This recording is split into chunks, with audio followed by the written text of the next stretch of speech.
I'm great, guys. It's all a mindset, right? I'm on a beach right now.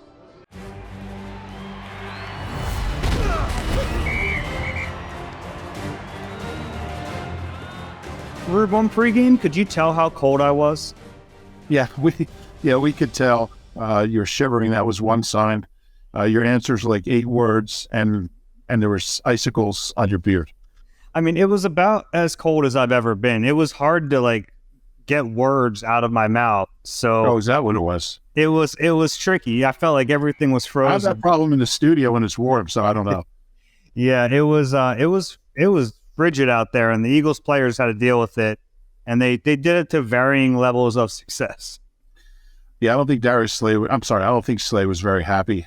I think his next contract, he's going to be playing in the Dome, the South. I mean, obviously,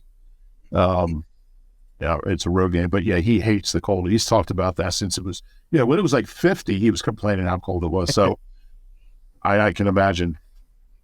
Somehow, though, the Eagles win this game 25-20. This is the Eagle Eye Podcast presented by Nissan. He's Reuben Frank. I'm Dave Zangaro. Weird game, Rube. Very weird game. Yeah, and it's funny because there have been a handful of these type of games this year where things just don't go well. They struggle. It's ugly, mistakes, and they're like 6-0 in those type of games.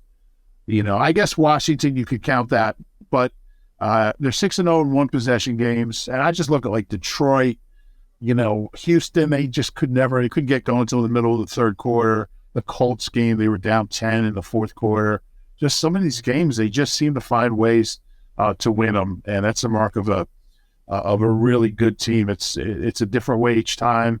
I don't know about you, but I never really felt like they were going to lose today. Felt like they were going to find a way, make enough plays on both sides of the ball and get out of there with a win, and they did it. They really seemed to have that knack, and there was one week where they didn't find a way. They made more mistakes in that game than they have in any other game, and didn't get helped by the refs, but that's another story.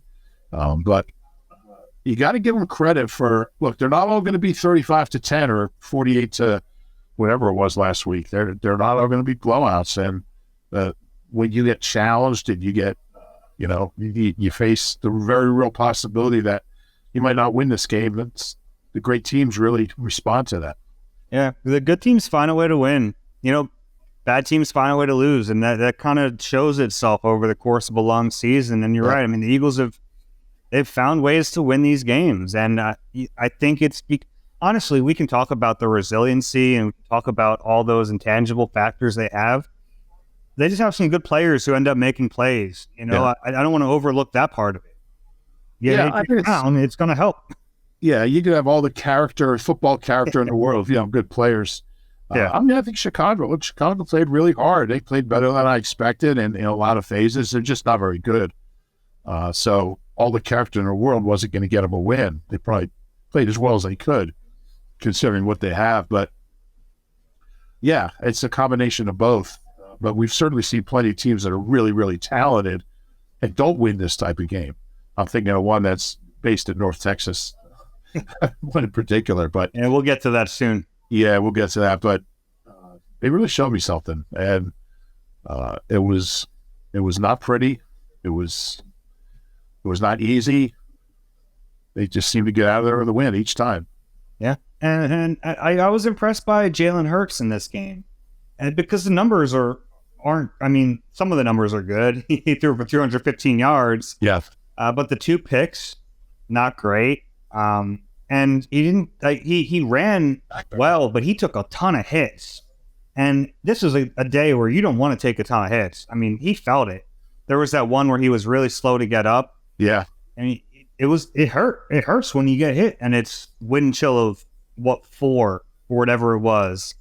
So you want to see him avoid those hits in this game. That's kind of what it came down to. There was a lot of zone read stuff, and the Bears were making sure they took the running backs away to force Hurts to keep it, and they were making him pay. So give credit to them, but he kept popping up. He didn't show any signs of hesitancy to throw the football after the picks. I mean, if anything, he was even more aggressive after throwing the picks. Yeah, and that's one thing you look for, and that was impressive to me was, it was obviously not perfect conditions to throw mid-range to deep, just kept doing it. He just really doesn't care. And I think it's natural to get tentative after throwing a couple picks. We've only thrown 3 all year. I got to protect my stats. He's not wired that way. He just doesn't think like that. And I just thought some of the plays he made showed so much trust in DeVonta and AJ. And to make them after 2 interceptions is a sign of a really mature, level-headed guy. And yeah, that's unusual. We've seen a start like that can really rattle guys. It can affect them. It can change the way they play and their approach. And there was no sign of that. He was still flinging it up and down the field. Yeah, and that's we talk so much about his even keel, but that's where it like tangibly makes a difference. And because you're right, some quarterbacks would let that get in their head and they would alter the way they play, and he didn't do that because he has enough trust in himself and in those receivers, and he should. Yeah. He should trust AJ Brown to make plays. He should trust DeVonta to make plays. Maybe he shouldn't trust Quez to run horizontally, but that's not really on him. We'll get to it.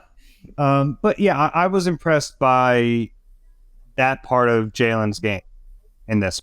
Yeah, and that's something we've seen from him, and not the interceptions, but just the ability to, whatever has happened negatively, whether it's a fumble or an interception, penalties, whatever, whether it's him or the team, just doesn't bother him.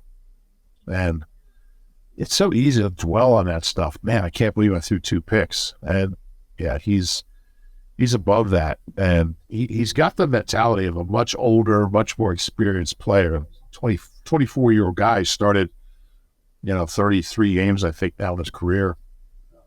I don't know. You don't coach that. I don't know how you, because you either just have it or you don't. And maybe it's having a dad for a coach, but that stuff is just ingrained in his DNA. And it's a really valuable skill to have. Yeah, because things aren't always going to go well. Yeah. They're just not, especially when you get into the playoffs and wacky things happen in January. So it's just, that's what we saw from him in this game, and it was impressive. Want to talk about the receivers a little bit? Yeah. It's funny because even AJ Brown admitted this. Like, his game it didn't get off to a good start. It felt disjointed. They were taking away all the slants. But you look up at the end of the game after that 68-yarder, he set a career high. Buck 81, I think it was, when all said and done. Most yards by an Eagle since Macklin, I think, had like a 187 game in 14.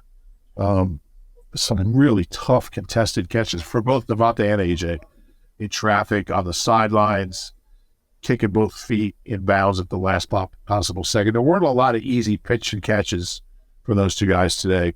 And for them both they combined for 300 plus yards. It is craziness. And yeah, I mean, there were times I was like, man, the Bears are doing a good job on these guys. They're all said and done. They got 300 yards. Yeah, and it felt like DeVonta kind of carried them early when things weren't working for AJ, and then by the second half, you're like, oh yeah, AJ Brown's still there, and he can still make big play after big play. Having 2 guys like that is just such a luxury that teams just don't have. I mean, they don't. The Eagles have, it's been a long time since they had 1 guy like that. It's true. So to have 2, I mean, and look, anybody who's been an Eagles fan for a long time knows the difficulty they've had putting together a wide receiving core. I mean, we've all lived through, everybody from, J-Jaw to Rager to Kenny Jackson and Freddie Mitchell and Reggie Brown, high draft picks that never panned out. Mike Bellamy, 2nd round pick in 90, when he ever caught a pass in his career. I mean, this has been like part of the organization forever. And there's been times where they had, Deshaun had a great run and Macklin had a great run. Quick. I mean, they've had some, but they've never had a wide receiving core like this. And and a quarterback who trusts them so much and has such a connection with them, such a chemistry, which is a big part of it. Because you can have 2 really talented wideouts, but maybe not a quarterback that believes he can get on the ball in some of those situations. Jalen does.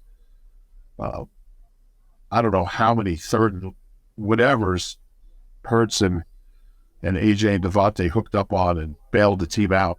There was a lot of them. Yeah. It's funny because I don't think we give DeVonta enough credit for how he handled them bringing in AJ. Because I think, and I asked him about this after the game today, because it struck me that he rolled with it and he was really excited about it. Because I think there are some players who would be a first-round pick from a year ago, feel like they're about to break through and be a star, or like a real star in this league, and they would have been threatened by the presence of A.J. Brown on the team. And it's kind of been the opposite with him. He's embraced it. He's learned from A.J., and they had these games where they kind of feed off each other. It's fun to watch, and I just don't think we've given DeVonta enough credit for that. Yeah, I think that's fair. And he's such a mature kid. And I don't think he thinks of himself as WR2. Well, I think in his mind, he's got 900 yards with 3 games left. He's going to hit 1,000. They're going to have 2 guys over 1,000, which they've never had. But yeah, he's so good. He's so good. My favorite play in this game was that in that 3rd and 10 I think it was on their own 4-yard line. They were in the soup.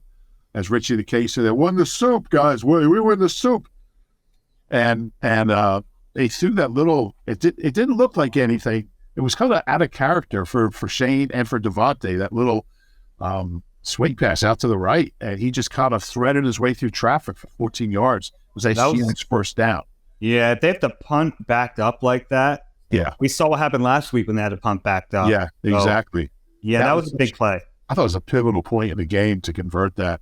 And I don't think they scored on that drive.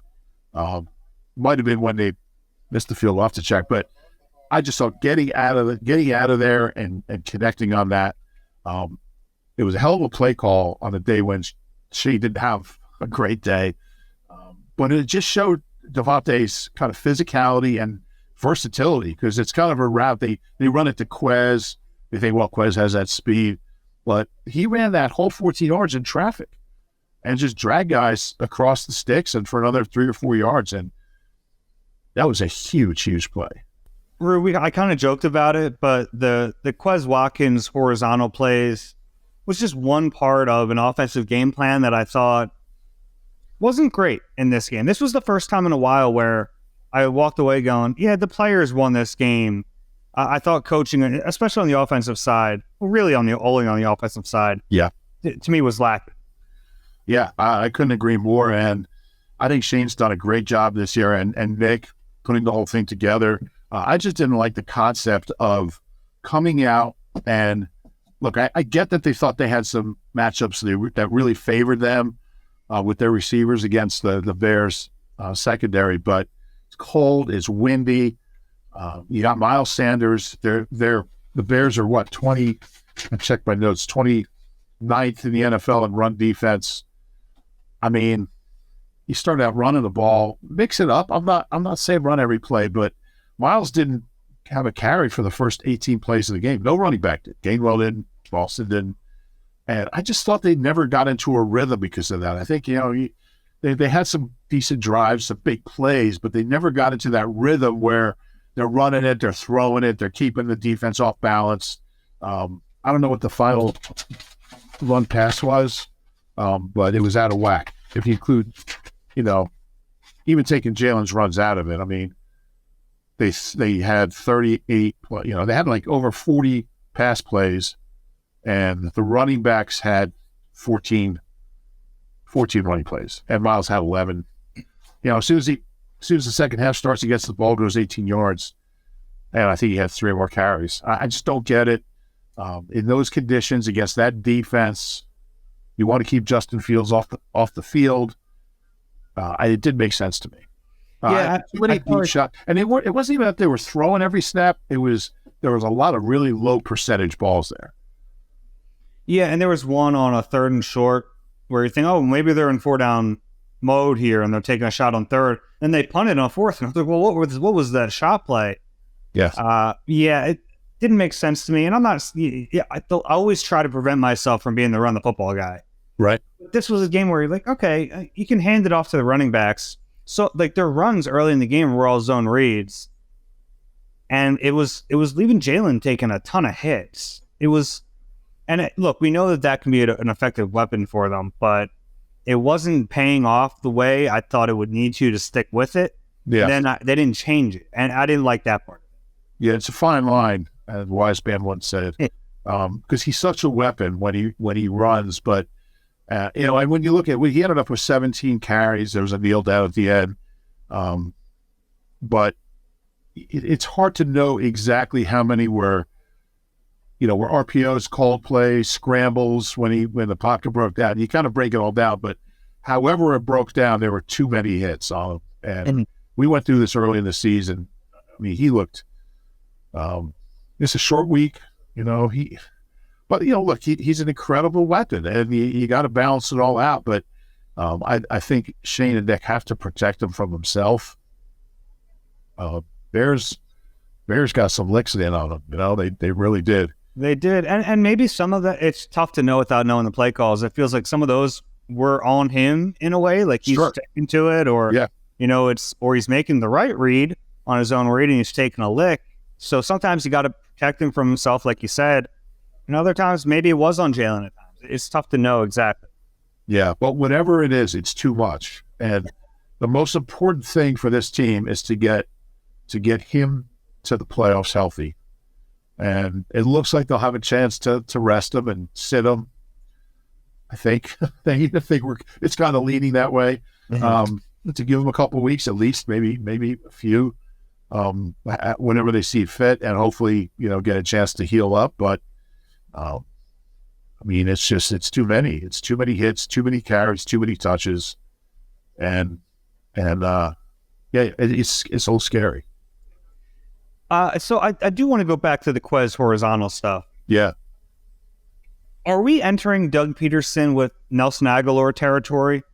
So that struck me that way. It's like all these plays, and they're going sideline to sideline. You're running 20 yards, you pick up a yard. Yeah, you said Big Red used to do that with Todd Pinkston all the time. It never worked then either. I don't know. Obviously, there was something they saw. They thought they saw something where they could spring those, and didn't work. But I'll be fine if I don't see him again. Yeah, me too. Jalen Hurts on that 22-yard keeper. That's him. That's just smart. Yeah. That's just, he knew what was coming, checked to it, and it parted for him. That was a fun play to watch. Yeah, and he's, not only did he not get hit, there was no one within 20 yards of him. So I'm good with that, certainly with that. I mean, he's such a weapon. He's got 13 rushing touchdowns now. It's second most in NFL history by quarterback. Cam Newton had 14 as a rookie with the Panthers. It's also the third most ever by the Eagle. LaShawn had 17 in his all-pro year, and Steve Van Buren had 15 in 1945. Wow. Yeah, he's a weapon down. I won't do it. He's a weapon down there at the goal line. You know what play I loved? The 2-point conversion wrinkle. Yeah. Did you catch what they did? I don't know what it looked like on the broadcast. Yeah. But they basically had Cam Jurgens at center. They had Mailata tackle eligible on the left side, and then they moved the line. Kelsey ends up under center, and it took them out of their gaps, and he just ran it in for the score. Yeah, it seemed like somebody should have been, like it should have been an illegal alignment, but it wasn't. So whoever made up that play, that was a good one, and that was a big 2 points, certainly. I understand the temptation. We have a guy like Jalen, but even like Justin Fields, he ran 15 times. I think Jalen took 10 shots that were worse than Justin Fields' worst shot. He was getting out of bounds. He was going down. He was sliding. He's a really good runner. Really good runner. Poor BG trying to track him down. Yeah, not easy. But that said, I never felt like he could run the Bears to a win. I just, That's not how you don't win in the NFL these days with a quarterback running without other weapons. If you have the other weapons, you can do it, but they don't have a whole lot. He's got to do it. But you know what's crazy is that he didn't run much in college. He never had more than like 440 yards in a season, averaged like 4.4. He wasn't a big runner at Ohio State. He is now. Yeah, he's dynamic. I'm a fan of his. I hope that they surround him with some players here soon. Yeah, Ryan Poles got to do what Howie did, get him a couple of receivers. Yeah, go find an A.J. Brown and DeVonta Smith. Yeah, Howie did. It's true. Easier said than done there. It's the Nissan Thrill of the Drive event, so gift yourself what you really want this holiday season and shop your local Nissan store or visit nissanusa.com today. Just like the holidays, these offers won't last. Opioid addiction is a national public health crisis. The Someone You Know podcast from the Independence Blue Cross Foundation offers inspiring stories that challenge stigma, offer hope, and humanize the disease of addiction. Download the new Season 3 of Someone You Know on all major podcast platforms.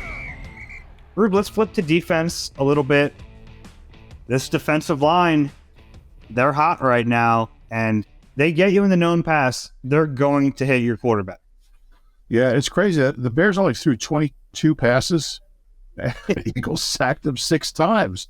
That's 6 out of 28 dropbacks.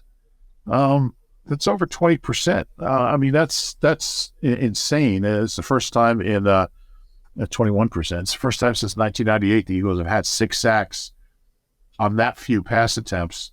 I just felt like every time it was third and longer than 4, he dropped back and get sacked.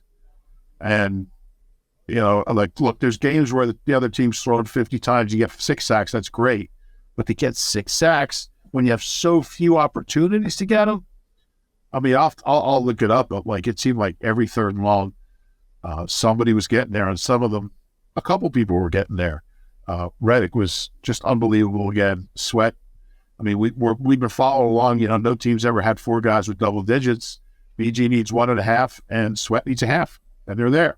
First team ever. So, got a really good chance at that happening. And they just bring waves of guys. Hargrave's been great.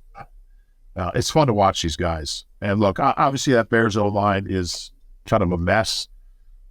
They just couldn't block Reddick. I mean, it was that, what was his name? That Leatherwood kid. Yeah. He kind of had a rough matchup there, but to think that last year they had 29 sacks. They were second to last in the league. And now they've got 55. And, you know, the club record's 62. They've already got the most in any season since 89 by the Eagles team. You know what would be the best way to break the sack record? Week 18, Matt Leo called up, elevated for his first game, gets the record-breaking sack. Does the plunger move. Yeah. Oh, man. The plunger celebration. That'd be great. Yeah. They're going to break it. And, you know, whoever's playing, whatever quarterback they're playing, they're going to break it. They're relentless. And the consistency's been there. I mean, they haven't had that game. It's been a while. I think it's like 8 straight games with at least 3 sacks. The last 3 games, 6, 7, and 6, I believe. 19 sacks in 3 games. First time since 96 they've had 6 or more in 3 straight games. It's really gone from a weakness to a strength. And they're as good as anybody now getting after the quarterback. And they're playing really well together. That's what I noticed in this game in particular. Sure, that there were some guys just winning their one-on-ones, but they were playing games up front. There were a bunch of stunts.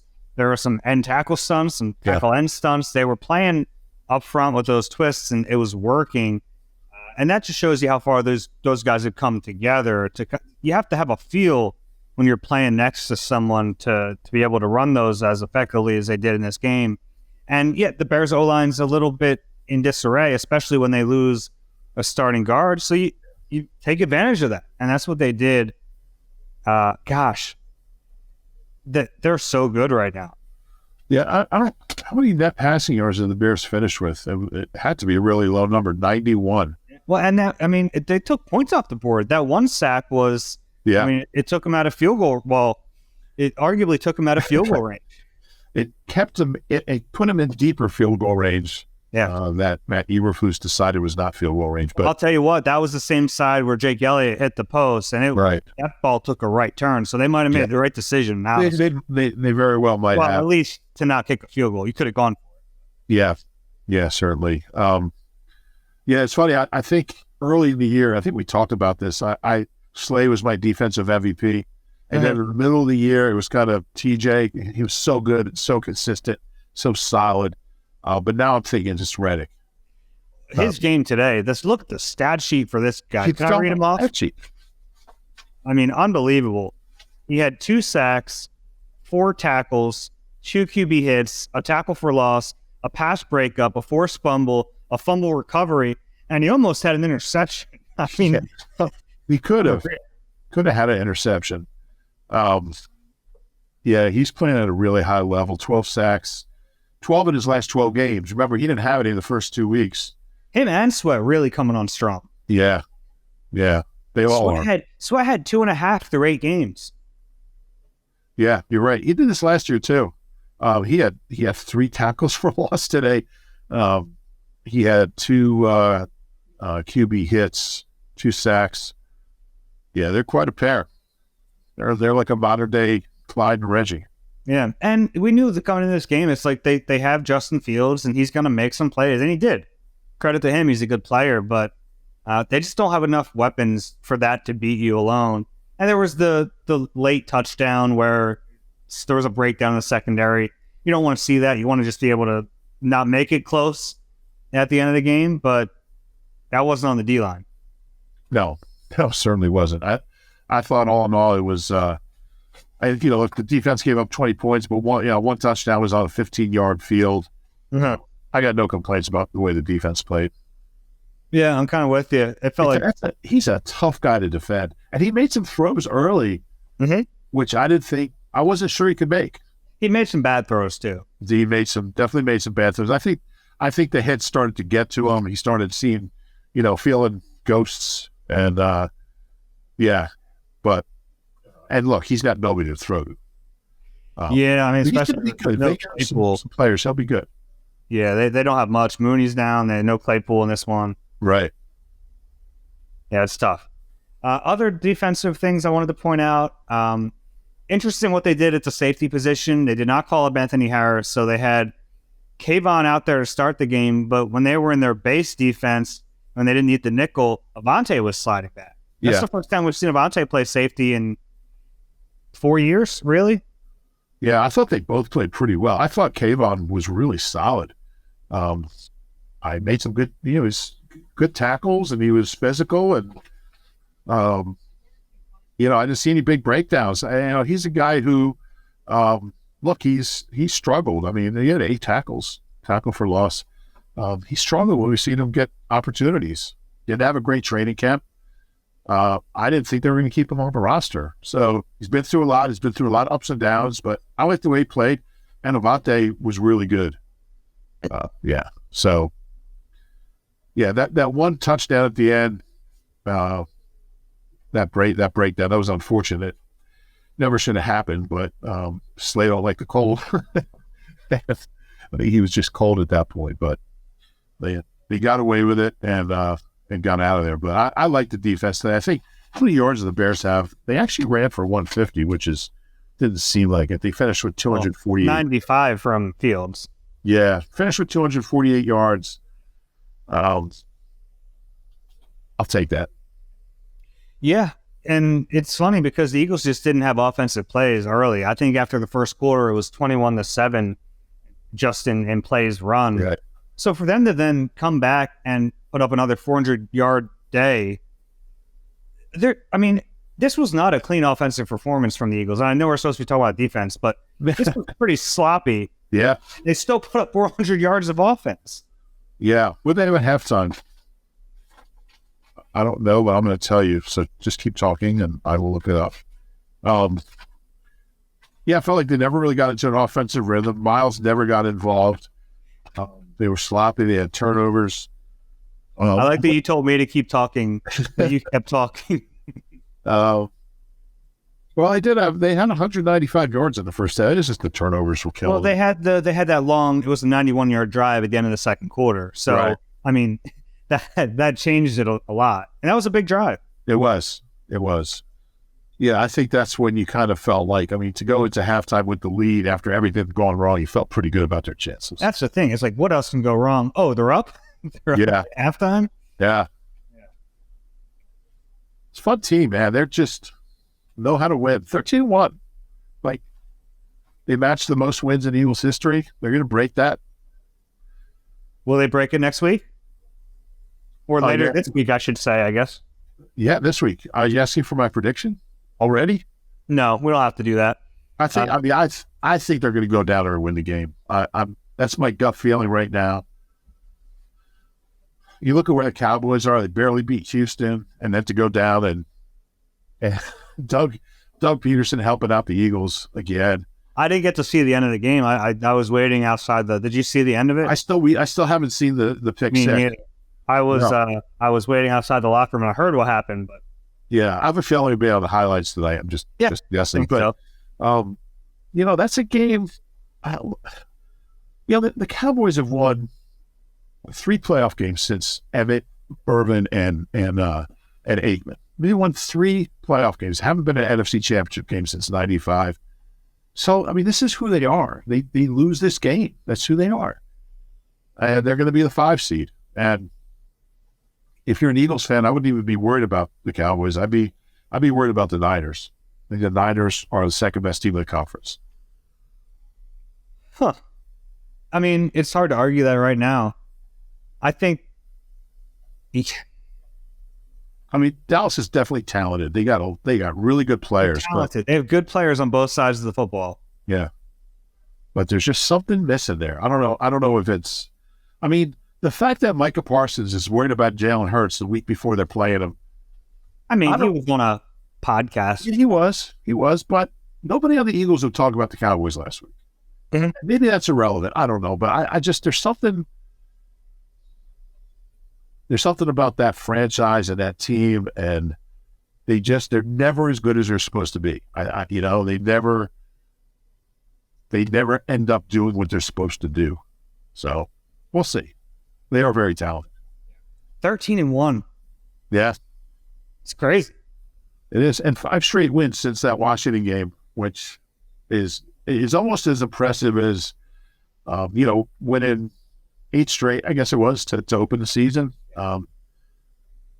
It's not like the floodgates open. It's not like that was a roadmap for other teams. They didn't.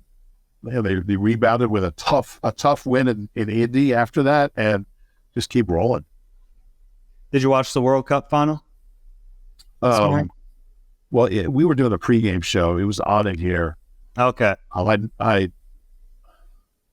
heard it came down to penalty kicks. It did, yeah. I hate that. I hate it. I hate it. I can't. It was a crazy game though, because Argentina got up 2-0, and I thought 2-0. Listen to you. Try to be like one of those soccer guys. But here's the thing. Here's what bothers me. And like coming back from 2-0 in soccer is like coming back from 33-0 in football. It's like, yeah. And Matt Ryan wasn't even on Argentina. Who was it? Matt Ryan. I was going to say Jeff Saturday was coaching them or something, but no. But to have the World Cup, like penalty kicks are like a 98% success rate. Oh, so, I don't know. All right, so even if it's 90%, those are like Kelsey goal line sneak or QB sneak numbers that he just made up. I don't know. To have an event of that magnitude decided by basically whether the goalie randomly guesses to dive the right way or not, it just leaves me empty. I just don't. I love the game itself. I really do. Beautiful game to watch. They're incredible athletes.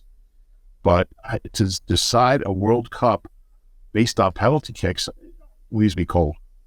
Okay. Yeah. This trip to Chicago is leaving me real cold. I got to get out of this. Cold on here. Not as cold as you. Oh man. All right. You got anything else? No. Let's wrap this up so I can bundle up and get back to my hotel. This has been the Eagle Eye Podcast presented by Nissan. If you enjoyed the podcast, please rate and subscribe wherever you get your pods. If you're watching on YouTube, please click the like button and subscribe there. as well. We'll talk to you later in the week. It's Cowboys week. Let's get it going.